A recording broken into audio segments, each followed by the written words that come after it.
feliz desde el punto de vista griego sería aquel que es capaz de aceptar lo bueno y lo malo y con ello producir sentido. Siempre hay una oportunidad de producir sentido, aunque sea con lo peor.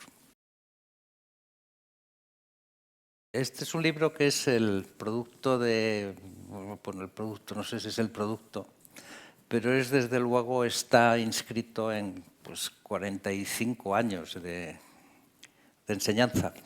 Yo empecé a dar historia de las ideas y de las formas políticas en la Complutense, efectivamente, bajo la égida de Luis Díez del Corral, cuando tenía 21 años. Y bueno, lo que he hecho a lo largo de mi vida es enseñar pensamiento asociado a la creación. Poco a poco fui derivando hacia los aspectos creativos del pensamiento, hacia la forma en que el pensamiento se organiza para producir sentido, y después me especialicé en antropología. Primero fui sociólogo y después ya acabé en filosofía en la carrera, ¿no? Bueno, todo eso es un poco lo que ha sido el compendio de mis esfuerzos intelectuales, por decirlo así.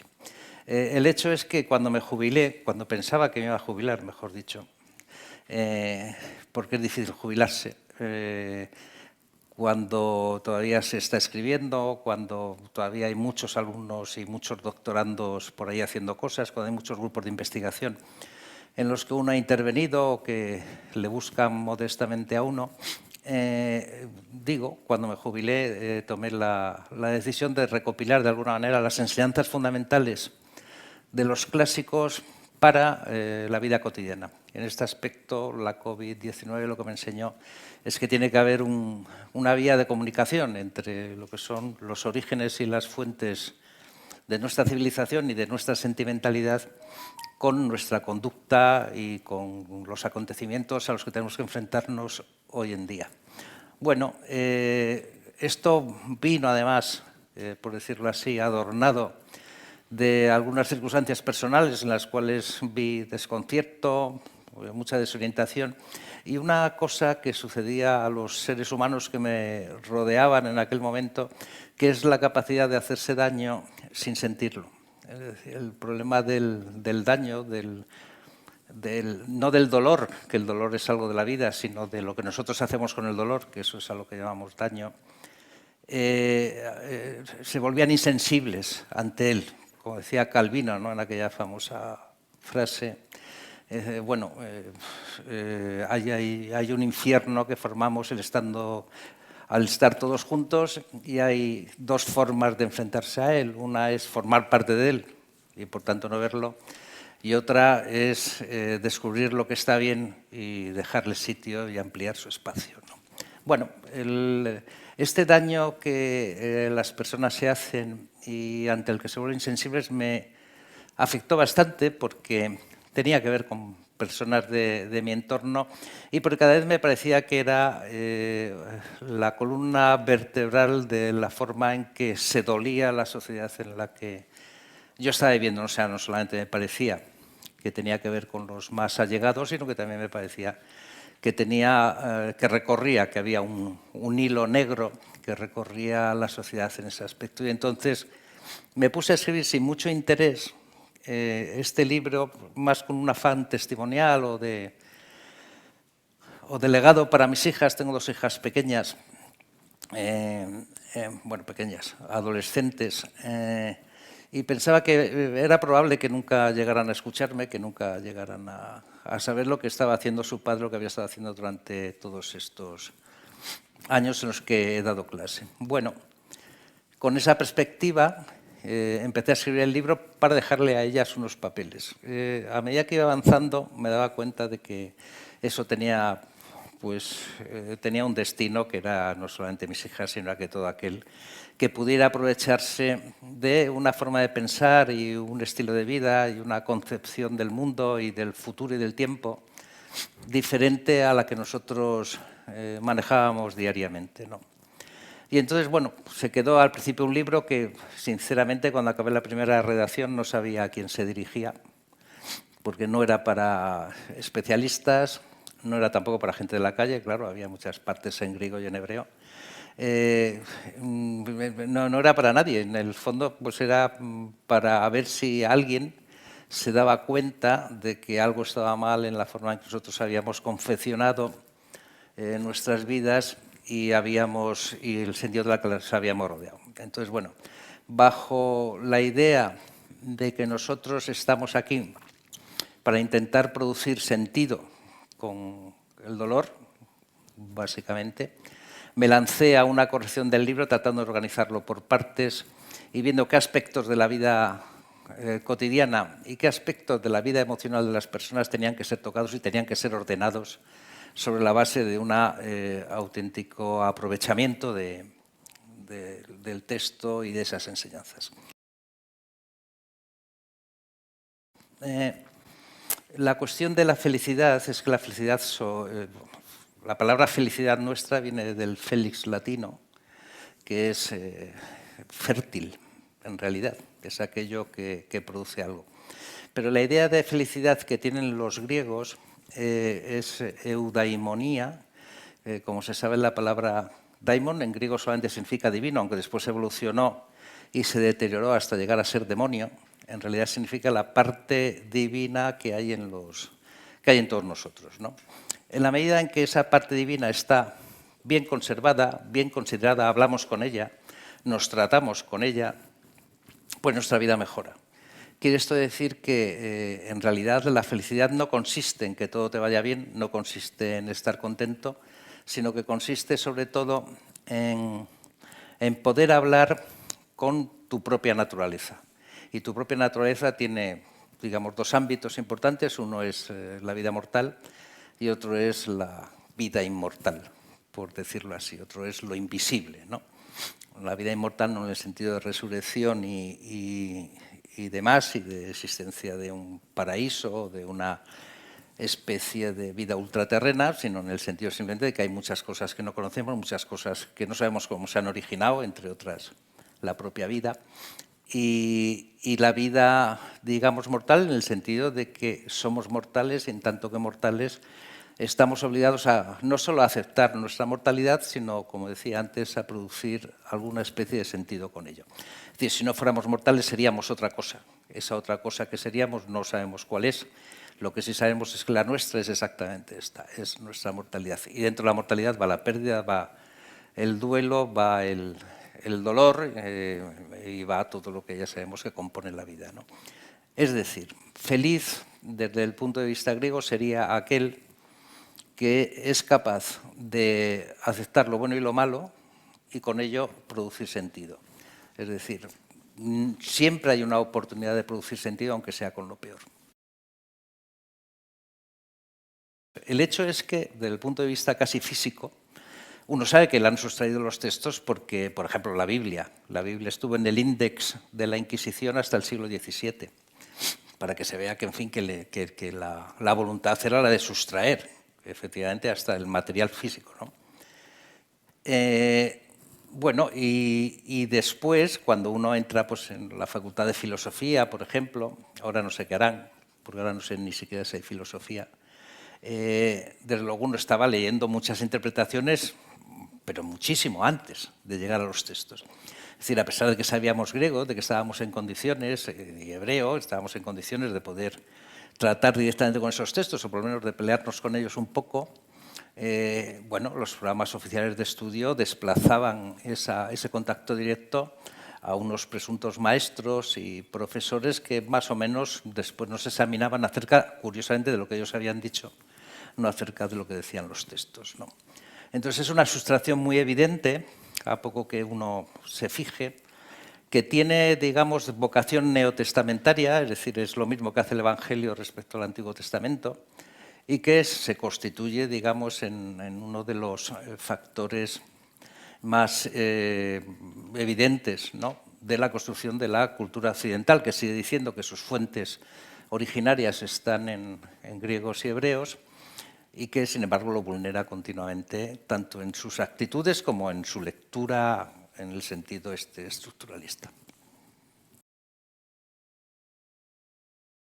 Yo lo que, digamos, denuncio de alguna manera, tampoco con con mucho agravio, la verdad, lo que denuncio es la ausencia completa de nuestras fuentes y, por tanto, del dominio y de la reflexión que cada uno deberíamos hacer acerca de quiénes somos. ¿Qué hacen los griegos y los hebreos? Bueno, lo que hacen sobre todo es suministrarnos las preguntas fundamentales. Si hurtas los textos, hurtas las preguntas fundamentales. Y entonces lo que impide simplemente es el pensamiento libre. Y lo que aparece son simplemente, pues, efectivamente, líneas doctrinales, ya sea en la historia, ya sea en la academia, ya sea en la religión o ya sea simplemente en la filosofía política. No sé por qué la gente, como no sé a qué llaman felicidad en realidad, es muy difícil contestarle, ¿no? Pero lo que sí me parece pernicioso, y que eso sería una diferencia, se lo comento, porque esto me parece una diferencia con el mundo antiguo, es esa interioridad que nosotros tenemos, que tratamos de conservar a toda costa, que nos vuelve creativos y nos vuelve especiales para nosotros mismos, y que significa simplemente un narcisismo hiperdesarrollado, que lo que hace es simplemente destruir nuestras posibilidades de estar en el mundo y de estar con los otros, ¿no? Yo conozco a psicoanalistas que me han dicho que han dejado la profesión, cosa que yo creo que hay que agradecerles, psicoanalistas, o sea, simplemente porque todos los casos que tenían que ver con el narcisismo, ¿no? Que la misión del terapeuta es escuchar, porque sí es cierto que lo que no hay son espacios de escucha en esa sociedad. Y a lo mejor lo más importante de ese individuo no es que alguien le solucione su sentimiento de fracaso, sino tener un espacio en el cual pueda hablar, ¿no? Las interpretaciones pueden tener su propia sugerencia. He insistido en que eso no quiere decir que carezca de valor. Todo lo contrario, es decir, las aportaciones a la cultura, precisamente de que uno salga por los cerros de Úbeda, son importantes, ¿no? O sea, no todo tiene que estar ceñido. O sea, no quiero caer en esa cosa del filólogo clásico de que el que no lee los textos auténticos, ese no merece pensar ni existir. No, lo que digo simplemente es que las interpretaciones no pueden sustituir a los textos, simplemente. En cuanto a interpretar, somos libres no solo de interpretar, sino de hacer, digamos, lo que nos dé la gana con los textos. El problema de Steiner es que dice, literalmente, y es su emblema, leer es interpretar. No, señor. Es decir, pues no, se ha equivocado, no pasa nada. O sea, leer es interpretar, entre otras cosas que se pueden hacer con los textos. Ahora, hay que interpretar, hay que defenderlo, por supuesto. Yo sí defendería a una persona que interpreta un texto.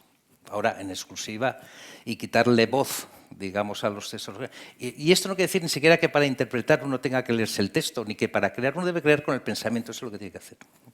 Y ya eso lo puede hacer como quiera, ¿no? Es el texto histórico más comentado que hay en la historia de la literatura occidental. Yo creo que hasta Wojtyła, el papa polaco, hizo hasta una especie de opúsculo sobre él. Bueno, está prácticamente todo el mundo ha hecho un comentario, desde el maestro de Har prácticamente hasta nuestros días. Es el más comentado porque es muy enigmática la parábola. Sin embargo, si uno lee lo que dice, de ahí la ventaja de, en vez de tener, digamos, la angustia de interpretación, se va uno al texto, el texto es nítido. Eso es lo que está diciendo. Dice, un hombre noble se fue a un país lejano para conquistar un imperio y volver después. Llamó a 3 siervos, les dio sus talentos a los siervos y a la vuelta les pidió cuentas. Entonces, aquellos siervos que habían multiplicado su patrimonio y tal, le dio el gobierno de tantas ciudades como habían multiplicado aquellos talentos que les había dado. Pero uno, el último siervo, dijo que el talento que le había dado lo enterró en el suelo y ahora que él había vuelto se le devolvía. Pero si uno se fija en el texto dice, Señor, le dice el siervo, como yo sabía que recogías donde no sembrabas y tomabas donde no ponías, escondí mi talento en el suelo y ahora que has vuelto te lo devuelvo. Y entonces el Señor se coge ante esto un cabreo monumental y le dice, siervo malo, por tus mismas palabras te condeno. Pues si sabías que yo cogía donde no sembraba y tomaba donde no ponía, ¿por qué tú me has hecho esto? Así que, y ahí viene la maldición, todo lo que tienes te lo quitaré, pero aun lo que no tienes te será arrebatado. Lo dice claramente. No tiene ninguna complicación esto, no hay por qué hacerse grandes alardes. Es un relato de sabiduría normal y corriente donde la clave está en el propio relato literal. En este caso, si sabías que yo era así, ¿por qué no hiciste nada con lo que sabías? De tal modo que en toda la literatura y la filosofía antigua, uno de los principales problemas éticos que se plantean es no hacer nada con lo que se sabe. Porque es verdad, aun lo que tienes te lo quitarán. Si no haces nada con eso que sabes, ese es un saber estéril. Es un saber además que acaba muriendo, acaba desapareciendo y hasta lo que sabes dejarás de saberlo. Debo decirle de todas formas que la felicidad sí es una aspiración en el mundo antiguo. Coge tu barca, hombre feliz, y huye a velas desplegadas de toda forma de cultura, dice, por ejemplo, Epicuro, ¿no? La felicidad es un objetivo también de la República Platónica, pero ahí tiene que ver con la justicia. Depende a qué estamos llamando felicidad. Pero ahora, lo que se llama felicidad, si uno rasca un poco, es control.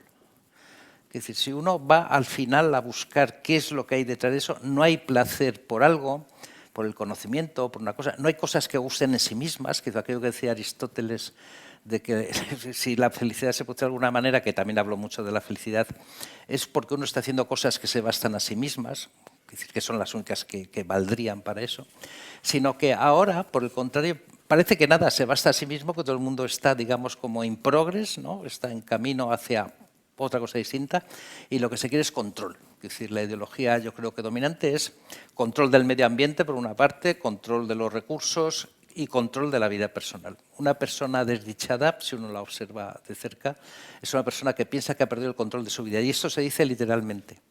O sea, como si hubiera una vida que pudiera ser controlada, es decir, como si realmente, o sea, es decir, la vida precisamente es aquello cuyo curso nosotros no podemos interrumpir.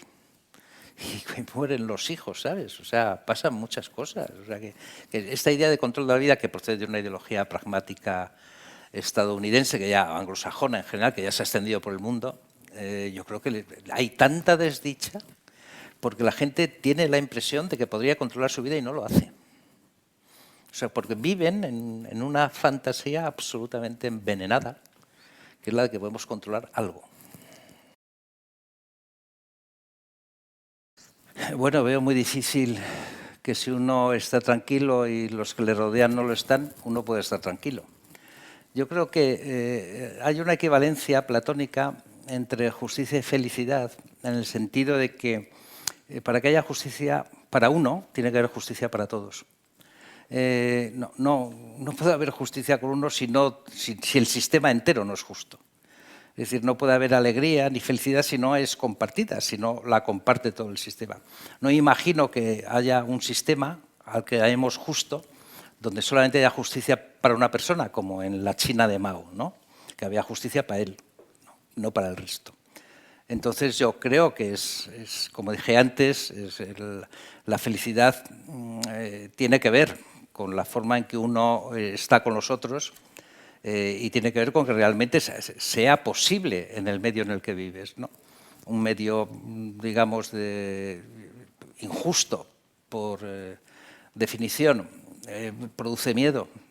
Un sitio en el que la gente está triste y tú estás alegre, produce confusión, pues, inevitablemente implica a las otras partes.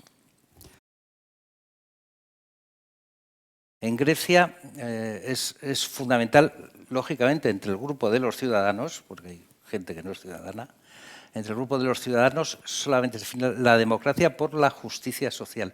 Es decir, por el hecho de que el punto de partida es similar para todos. O sea, que todos, eso es la República Platónica lo que establece. Es decir, no establece que todos seamos iguales al final del camino, establece que salimos todos del mismo sitio. Si no hay justicia social, es decir, si no hay justicia distributiva de ese tipo, entonces se hace completamente imposible que sea una sociedad justa ni democrática, dado que no tiene el mismo peso ni el mismo valor la voz y el poder de unos que la voz y el poder de otros. En el contexto griego, la paideia y la educación es el pilar de la democracia.